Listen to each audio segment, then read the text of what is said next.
AICC ప్రకటించిన TPCC కార్యవర్గంపై నేతల్లో అసంతృప్తి వ్యక్తమవుతోంది. బీఆర్ఎస్ నుంచి కాంగ్రెస్లోకి వచ్చిన వారితో పాటు హస్తం పార్టీ ఎంపీ, ఎమ్మెల్యే, ఎమ్మెల్సీకి పదవులు ఇవ్వడాన్ని కొందరు నేతలు తప్పుపట్టే పరిస్థితి ఉంది.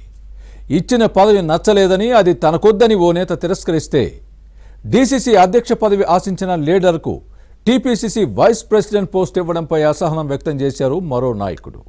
రాష్ట్ర కాంగ్రెస్ ఇన్ఛార్జిగా మీనాక్షి నటరాజన్ వచ్చినా పార్టీ పద్ధతి మారలేదనే విమర్శలు వస్తున్నాయి. ముక్కు మొహం తెలియని వారికి పదవులు ఇచ్చారన్న కామెంట్స్ కూడా లేకపోలేదు. ఇంతకీ టీపీసీసీ పదవులపై అసంతృప్తి వ్యక్తం చేస్తున్న నేతలెవరు? పార్టీ పెద్దలు చెబుతున్నదేంటి? తెలంగాణ కాంగ్రెస్లో పదవుల జాతర మొదలైంది. ఎన్నో రోజులుగా ఎదురుచూస్తున్న టీపీసీసీ కార్యవర్గ పోస్టులను ప్రకటిస్తున్నారు. ఇప్పటికే పలు కమిటీలను నియమించిన ఏఐసీసీ ఇటీవల టీపీసీసీకి 27 మంది ఉపాధ్యక్షులను ప్రకటించింది. రాష్ట్ర కాంగ్రెస్ ఇన్ఛార్జిగా మీనాక్షి నటరాజన్ వచ్చిన తరువాత పార్టీలో పనిచేసిన వారికి గుర్తింపు ఉంటుందని భావించారు. అర్హులకే పదవులు ఇవ్వాలనే ఉద్దేశంతో మీనాక్షి సమీక్షించారు. దీంతో పార్టీ కోసం కష్టపడిన వారిలో ఆశలు చిగురించాయి. కానీ అలాంటి వారికి చివరికి నిరాశ ఎదురైందని గాంధీ భవన్ వర్గాల్లో వినిపిస్తోంది. టీపీసీసీ పదవుల్లో సామాజిక న్యాయం పాటించామని, మహిళలకు అధిక ప్రాధాన్యత ఇచ్చామని కాంగ్రెస్ నేతలు చెబుతున్నారు. 27 మంది ఉపాధ్యక్షుల్లో బీసీలు 8 మంది ఉన్నారు. ఎస్సీలకు 5, ఎస్టీలకు 2, ముస్లింలకు 3 పదవులు ఇచ్చారు. మొత్తంగా 67% పోస్టులను ఎస్సీ, ఎస్టీ, బీసీ, మైనారిటీలకు ఇచ్చామని టీపీసీసీ చీఫ్ మహేష్ కుమార్ గౌడ్ ప్రకటించారు. అయితే బీసీల్లో కేవలం 1-2 సామాజిక వర్గాలకే పదవులు దక్కాయని మాజీ ఎంపీ అంజన్ కుమార్ యాదవ్ విమర్శించడాన్ని గమనించాలి. ఇక 80% పదవులను ముక్కు మొహం తెలియని నేతలకే ఇచ్చారన్న వాదనలు ఉన్నాయి. టీపీసీసీ ఉపాధ్యక్షుల్లో ఎక్కువ మందిని గుర్తు కూడా పట్టలేమని కాంగ్రెస్ నేతలు బాహాటంగానే చెబుతున్నారు. తెలంగాణ కాంగ్రెస్ ఉపాధ్యక్షుల్లో కుమార్ రావు ఒకరు. రాజశేఖర్ రెడ్డి, చంద్రబాబు, కేసీఆర్కు కుమార్ రావు రాజకీయ గురువు. ఆ ముగ్గురు వివిధ సందర్భాల్లో యూత్ కాంగ్రెస్లో పనిచేసినప్పుడు ఈ నేత వారికి బాస్గా వ్యవహరించారు. మొన్నటి ఎమ్మెల్యే కోటా ఎమ్మెల్సీ ఎన్నికల్లో టికెట్ ఆశించిన కుమార్ రావుకు చివరి నిమిషంలో చేజారింది. ఇదంతా పక్కన పెడితే ఇప్పటికే సీనియర్ వైస్ ప్రెసిడెంట్గా ఉన్న ఈ నేతకు ప్రస్తుతం ఉపాధ్యక్ష పదవి ఇవ్వడం హోదా తగ్గించడమే అవుతుందన్న కామెంట్స్ వస్తున్నాయి. ఇక వైస్ ప్రెసిడెంట్ పదవి ఇవ్వడంపై వరంగల్ వెస్ట్ ఎమ్మెల్యే నాయిని రాజేందర్ రెడ్డి అసంతృప్తిగా ఉన్నట్లు వినిపిస్తోంది. పోస్టు అవసరం లేదని చెప్పినట్టు సమాచారం. మరోవైపు డీసీసీ అధ్యక్ష పదవి ఆశించిన నల్గొండ టౌన్ కాంగ్రెస్ ప్రెసిడెంట్ గుమ్మల మోహన్ రెడ్డికి వైస్ ప్రెసిడెంట్ పోస్టు ఇవ్వడంపై అసహనం వ్యక్తం చేస్తున్నారు. అంత పెద్ద పోస్టు నేను చేయలేనని నల్గొండ జిల్లా నేతల దగ్గర మోహన్ రెడ్డి సెటైర్స్ వేస్తున్నారు.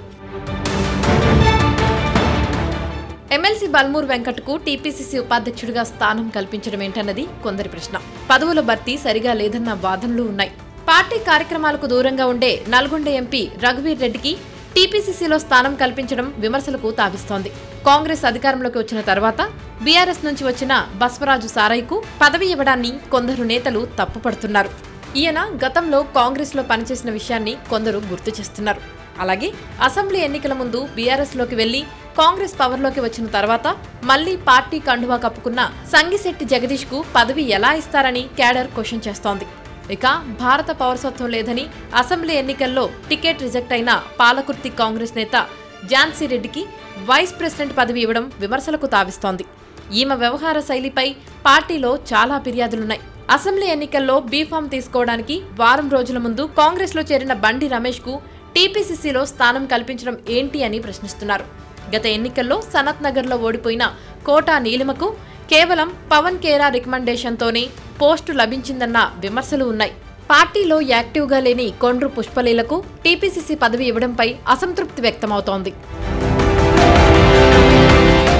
గత పార్లమెంట్ ఎన్నికల్లో జహీరాబాద్లో బీఆర్ఎస్ అభ్యర్థిగా పోటీ చేసి ఓడిపోయిన తర్వాత కాంగ్రెస్లో చేరిన గాలి అనిల్తో పాటు గులాబీ దళం నుంచి హస్తం పార్టీలో చేరిన జీహెచ్ఎంసీ మాజీ మేయర్ బొంతు రామ్మోహన్కు పదవి ఇవ్వడంపై ప్రజల్లోకి తప్పుడు సంకేతాలు వెళ్తున్నాయని సొంత పార్టీ నేతలే విమర్శిస్తున్నారు. ఇప్పటికే కార్పొరేషన్ చైర్మన్ గా ఉన్న ఫహీంకి మరో పదవి ఎందుకని కాంగ్రెస్ నేతలు ప్రశ్నిస్తున్నారు. వైఎస్ రాజశేఖర్ రెడ్డి పాదయాత్రలో పాల్గొన్నందుకే తమకు పదవులు వచ్చాయని 4-5 వైస్ ప్రెసిడెంట్లు చెబుతున్నారు. ఇన్ని రోజులు పార్టీ కోసం పనిచేసిన వారిని పరిగణలోకి తీసుకోకుండా కేవలం రికమెండేషన్తోనే పదవులు ఇవ్వడం సరైన పద్ధతి కాదని కాంగ్రెస్ నేతలు విమర్శిస్తున్నారు. ఇవన్నీ పరిశీలించిన తర్వాత తెలంగాణ హస్తం పార్టీ ఇన్ఛార్జిగా మీనాక్షి నటరాజన్ వచ్చిన తర్వాత కూడా పరిస్థితి మారలేదన్న కామెంట్స్ వస్తున్నాయి.